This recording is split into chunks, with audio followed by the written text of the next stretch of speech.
Fala, gente! Nesse vídeo aqui, vamos falar de Batseba. Sim, aquela mesma lá da Bíblia. Você sabia que ela é mãe do homem mais sábio da Bíblia? Você sabia que por causa dela, o homem que tinha o coração segundo o coração de Deus caiu em pecado? Você sabia que ela tinha uma gira-pomba firme?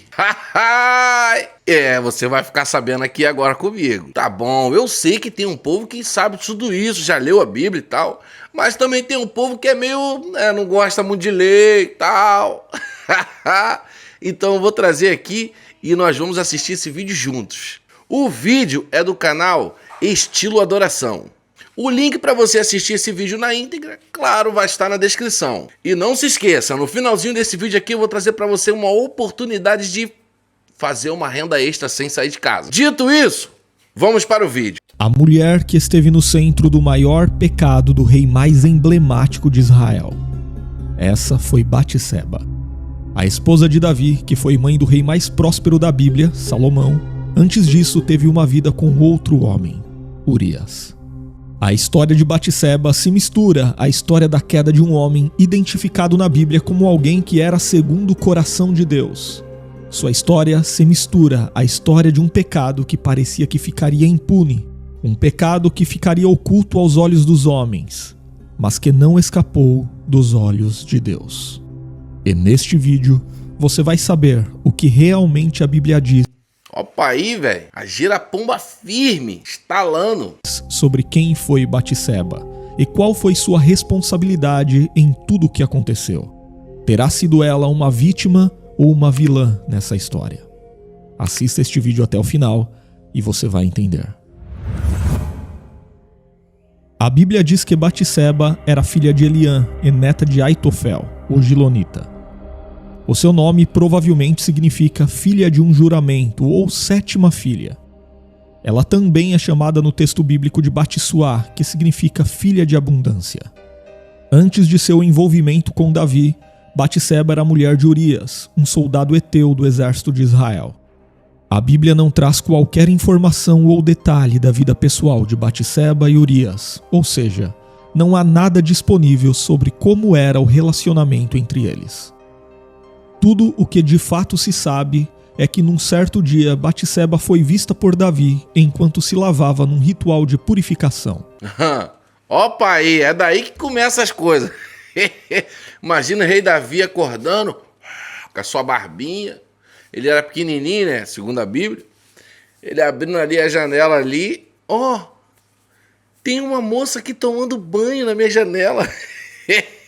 Eita! E Batseba, gira-pomba firme, banhando, jogando assim na abundância, jogando água. E Davi se olhando ali, que isso, hein, mano? Repreendendo, né? Mas a carne é fraca. Aqueles eram dias de guerra para as forças israelitas.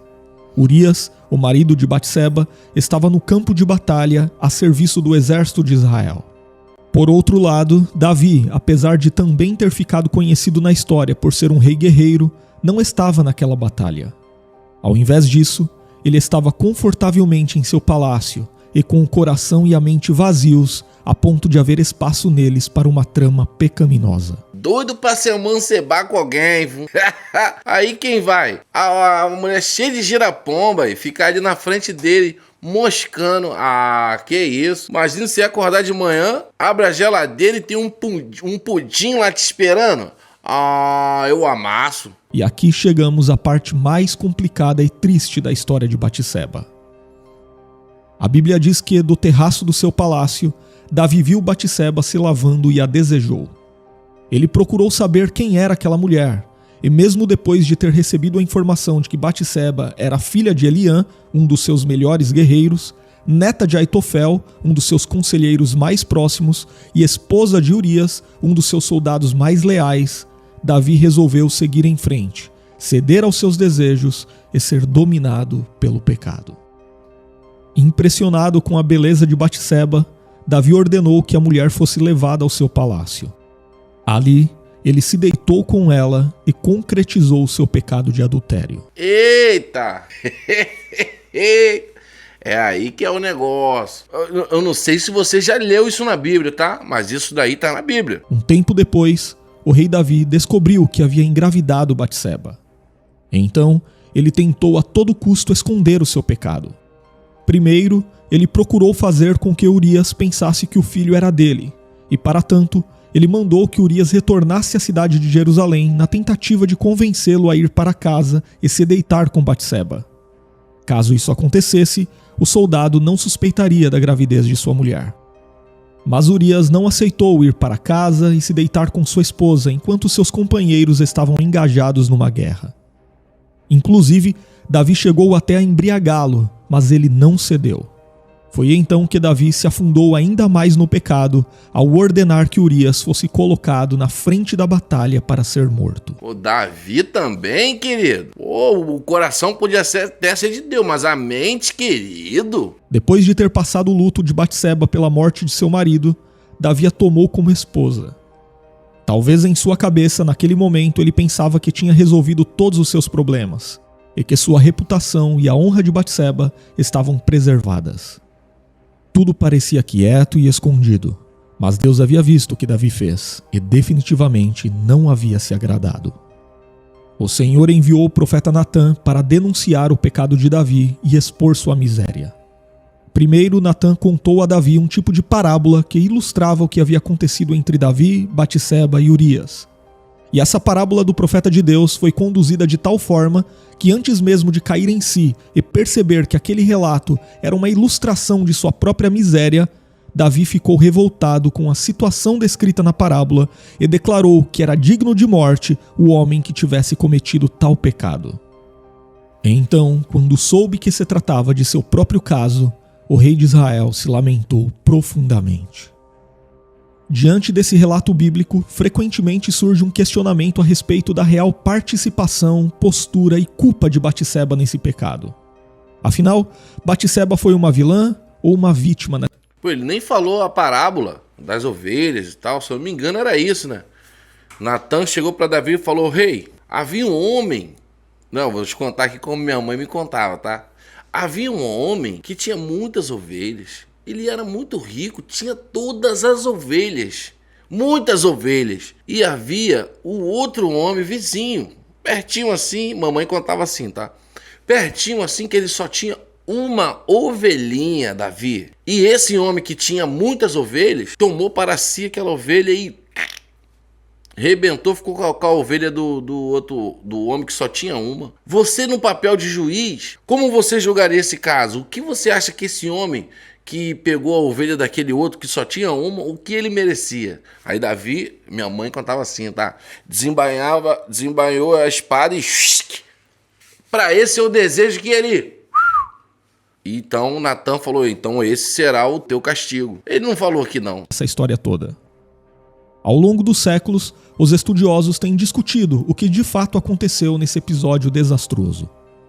No geral, todos concordam que o que aconteceu foi algo injustificável, um pecado realmente terrível. Porém, há diferentes interpretações sobre o papel de Batseba nisso tudo. Por exemplo, alguns estudiosos sugerem que, como Davi viu Batseba do terraço do seu palácio, de alguma maneira o lugar em que ela estava se banhando não era totalmente reservado, e que ela pode ter sido imprudente nesse sentido, pois resolveu se lavar num lugar onde podia ser vista. Ah, e tu acha que ela queria ser vista por quem? Pelo padeiro? Ah, vai falar pelo borracheiro que ela queria ser vista. Imagina a mulher lá, mano, com os negócios tudo pra fora, as abundâncias, e tu acha que ela queria ser vista por quem? No entanto, essa interpretação parece ser muito problemática, pois não há nada no texto bíblico que apoie esse tipo de conclusão. O fato de Davi ter conseguido ver Batseba se lavando não significa que ela foi imprudente. Aqui não podemos nos esquecer que Davi viu Batseba do terraço do seu palácio. E esta é uma informação importante no texto bíblico. E por quê? Porque do palácio Davi tinha uma visão privilegiada e estratégica da cidade. Ou seja, ele conseguia ver coisas que as outras pessoas em suas casas não podiam ver. Além disso, o registro bíblico dessa história no capítulo 11 do segundo livro de Samuel começa enfatizando logo no primeiro versículo que toda essa trama ocorreu no tempo em que os reis costumavam sair à guerra. O texto muito claramente coloca Davi como alguém que estava num lugar onde não deveria estar. Portanto, talvez Batseba nem mesmo soubesse que o rei estava no palácio, e ainda que soubesse, talvez ela não tivesse a percepção de que o terraço do palácio possibilitava a visão do lugar em que ela se purificava. Então, dizer que Batseba teria sido imprudente nesse episódio não passa de uma especulação, de um achismo, e não um dado bíblico. E mesmo que Batseba tivesse sido imprudente escolhendo se lavar num lugar onde poderia ser vista pelo rei, isso em hipótese alguma dava a Davi o direito de tomá-la por mulher. Verdade. E ela também não teria o direito de se reganhar, né? O cara chegou, chamou, cantou, falou, ó, pega a visão que eu sou rei. E ela, oxe, sabe falar que eu sou de Uria. E ele que Uria o quê, rapaz? Vem pra cá, mano. Um fiapo de cabelo desse aqui vale mais que Uria. Venha que hoje eu vou lhe usar. E Batseba, ai, eu já vou, rei. E foi, filho. Deu mole, pô. Davi com a mente vazia. Ai, hein? Mas deu mole os dois, né? Os dois. Todavia, outros comentaristas levam essa interpretação ainda mais além e argumentam que Batseba pode ter propositalmente seduzido o rei de Israel, escolhendo fazer a sua purificação num lugar ou numa ocasião em que pudesse se insinuar para ele. Mas, novamente, esse tipo de posicionamento é mais uma especulação que não se sustenta a uma análise cuidadosa do texto bíblico. Isso porque em nenhuma parte o escritor bíblico coloca Batseba como alguém que arquitetou e teve êxito num plano de sedução do rei de Israel. Muito pelo contrário. Quando Deus levantou o profeta Natã para confrontar Davi, a mensagem divina colocou nitidamente Davi como responsável pelo que havia acontecido. Não há no texto bíblico nenhuma repreensão contra Batseba. Pela lei mosaica, um casal que praticava adultério consensual era punido com a morte, mas nenhuma punição é direcionada especificamente a Batseba. Na verdade, na parábola de denúncia contra Davi, Batseba é retratada como uma ovelha inocente que havia sido tomada, capturada ou tirada de forma arbitrária de seu dono por alguém mais poderoso. Além disso, na sequência da repreensão divina, repetidas vezes o texto bíblico indica que Davi tomou ou se apoderou de uma mulher sobre a qual não tinha nenhum direito. Essa verdade bíblica também depõe contra uma interpretação frequentemente lembrada por algumas pessoas na internet de que quando Davi tomou Batseba, supostamente ela possuía uma carta de divórcio de seu marido. Essas pessoas se apegam a antigas tradições judaicas que indicam que quando um homem saía à guerra, ele deixava uma carta de divórcio condicional para sua esposa, caso... Isso aí é antigamente. Hoje em dia não fala que é o quê? Não, a gente só mora junto, a gente nem tem relação. A gente nem, muito tempo. Ih, já estamos vivendo como primo. Aí o cara vai, não, é mesmo? Vai e pega.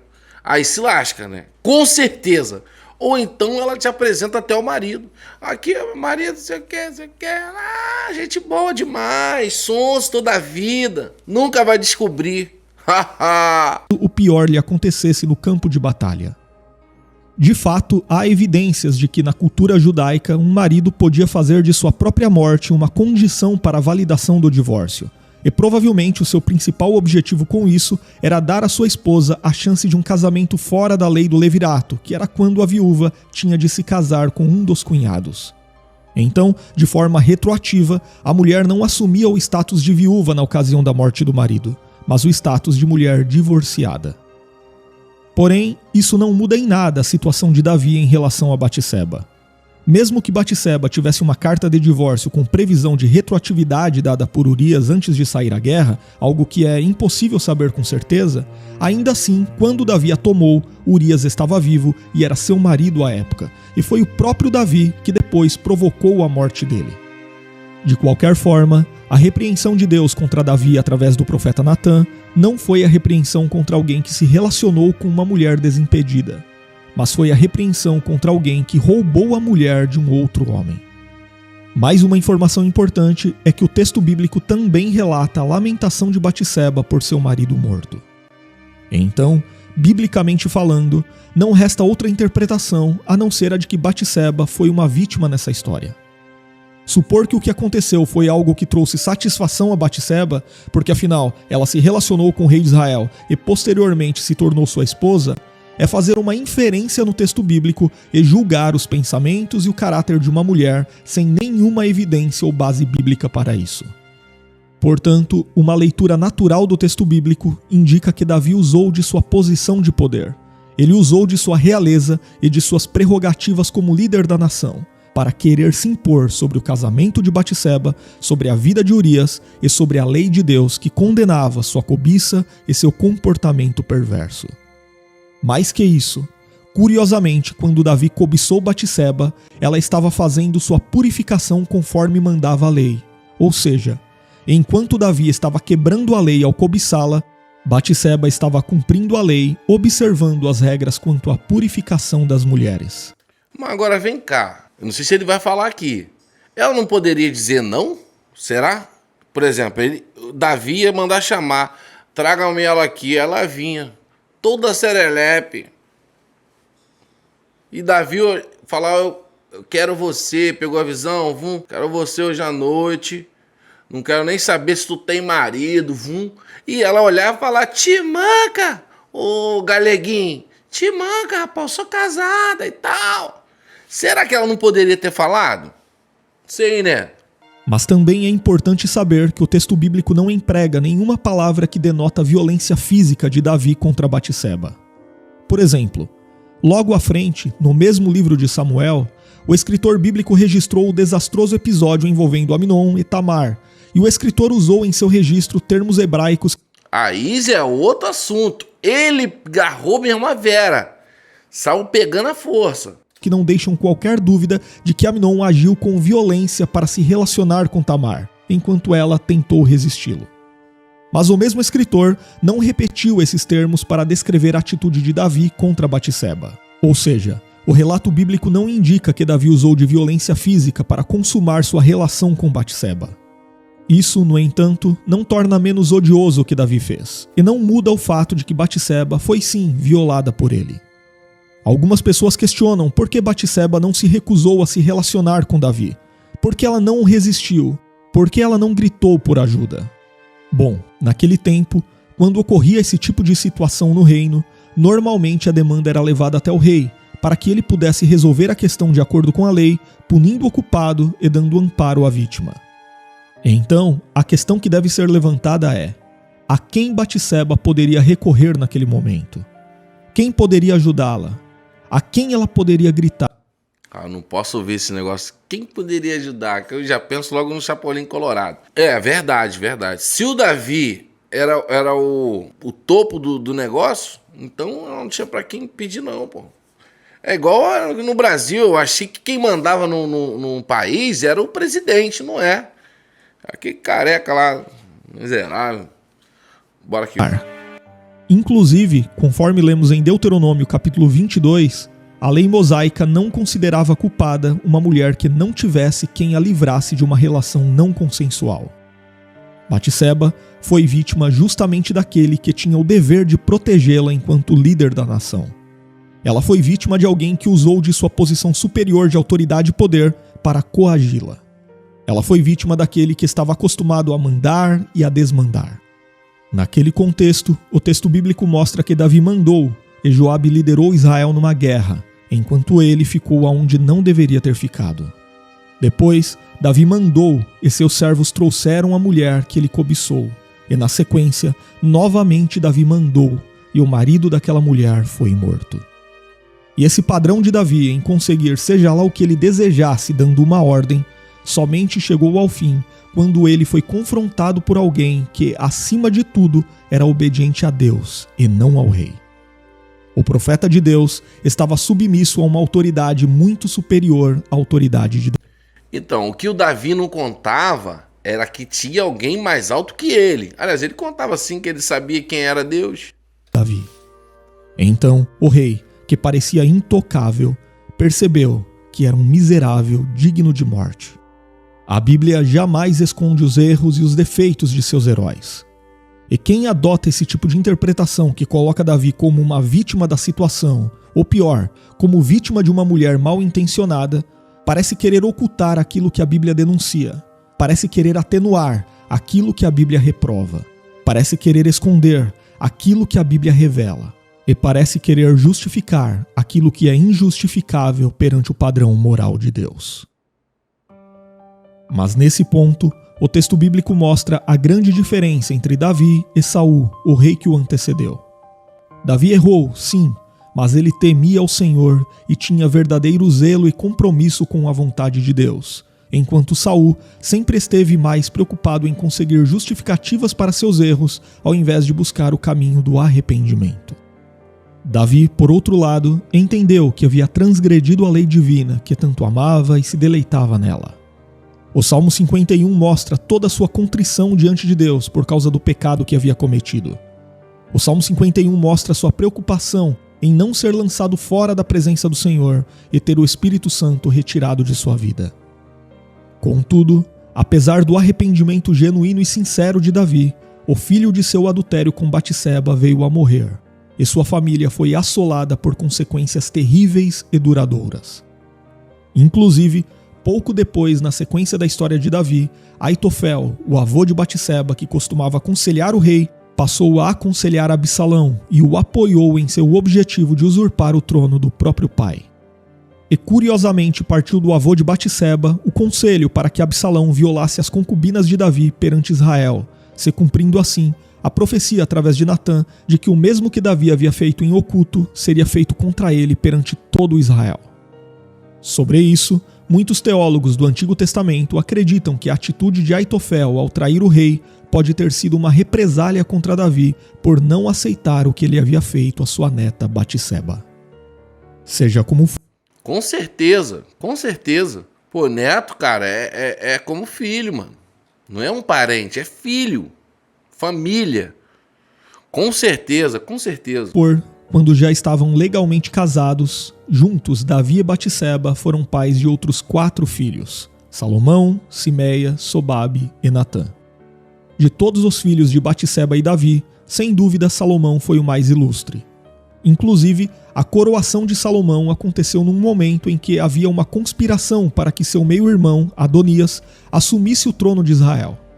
Então, Batseba, juntamente com o profeta Natã e o sacerdote Zadok, foram importantes para que Adonias não tivesse sucesso em sua reivindicação. Eles conseguiram fazer com que rapidamente Davi proclamasse Salomão como rei, e quando isso aconteceu, Batseba se tornou rainha-mãe em Israel. Por fim, como mãe de Salomão, Batseba é mencionada no Novo Testamento ao ser incluída na genealogia de Jesus, sem que, no entanto, o texto bíblico deixe de mencionar que antes disso ela havia sido mulher de Urias. Ou seja, até mesmo a lista mais honrosa em que Davi poderia ser citado traz um lembrete do seu pecado. E quando olhamos para isso, podemos reconhecer que Deus cumpre o seu propósito apesar das debilidades humanas. Talvez você esteja escutando esta história e se achando melhor do que Davi. Porém, sem a graça divina, não somos absolutamente nada. Bom, tá aí. Maior videozão. Eu curti muito. E se você também curtiu, já deixa nos comentários aqui que eu realmente quero saber a tua opinião, tá? Ó, pra mim, Batseba gira a pomba firme, tá? Embora tenha tudo acontecido e tudo mais, você sabe que o meu jeito de falar é meio brincando e tal, mas a história é séria, é um assunto da Bíblia. Peço também para que você vá lá no canal do Varão, tá? O link vai estar aqui na descrição. Muito bom esse vídeo, mas muito bom mesmo. Vou procurar lá, vou procurar também ele no Instagram e saber se eu posso fazer outros react aqui. Gostei muito desse. Família, como eu falei que no finalzinho desse vídeo eu traria para você uma oportunidade de plim, plim, plim, fazer uma renda extra sem sair de casa, fique até o finalzinho do vídeo que logo depois da vinheta você vai saber todas as informações com o nosso querido Diquirécio Tom Dimas. Família, eu sou o Davi Oliver, esse é o canal Papo com Oliver. É um prazer muito grande ter você aqui. Inscreva-se no canal, ativa o sininho de notificação, deixa like, deixa comentário, ó. Até o próximo vídeo.